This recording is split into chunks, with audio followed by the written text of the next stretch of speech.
Alright, in this video I'm going to show you how you can use balled metal or balled wire to create a cold joining effect or findings for simple jewelry.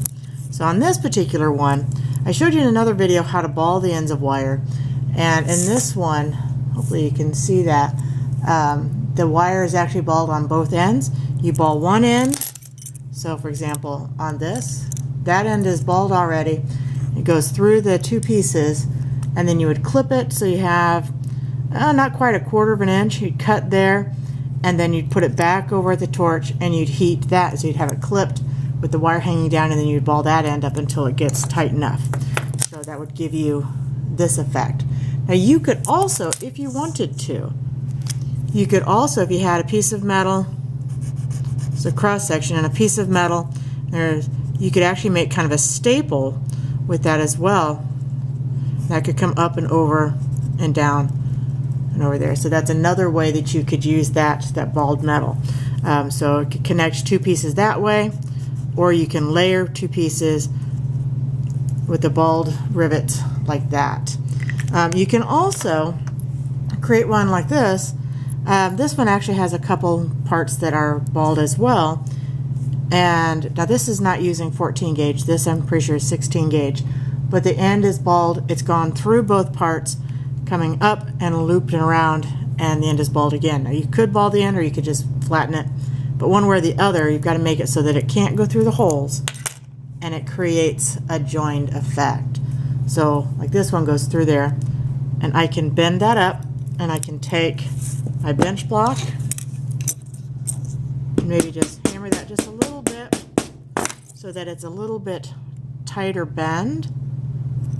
Okay, so it's going to connect there, and then if my wire is annealed, I should be able to bend that into different shapes. This is 14 gauge, and that's really pretty heavy for that.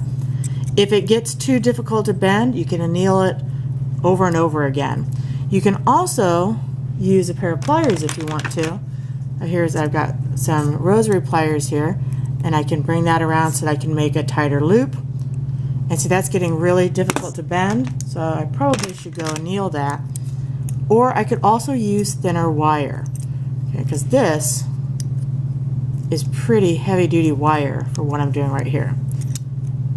But that will create a bail and join the two parts. And then I can use side cutters, which unfortunately I already put away. So I'm going to cut with my side cutters. And I've got to be careful. Right now that's a really sharp edge where I just cut that off.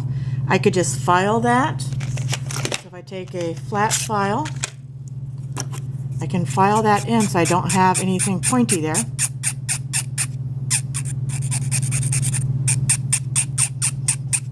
And you can taper it a little bit or round it a little bit, but you don't want any of it to be snaggy or rough.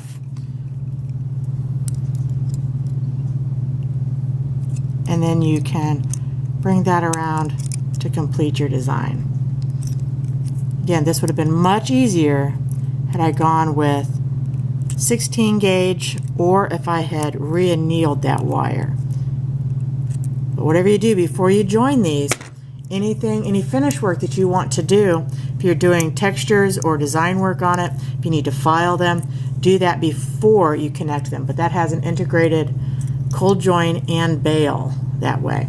So it's kind of like this one. This one is more fluid because I used both annealed wire and I used 16 gauge rather than 14 gauge. Now if you use 16 gauge, the thinner wire, you can also make a smaller hole in your piece. So if you've got a more delicate piece, you can do that. Again, these are just some of the scrap copper shapes.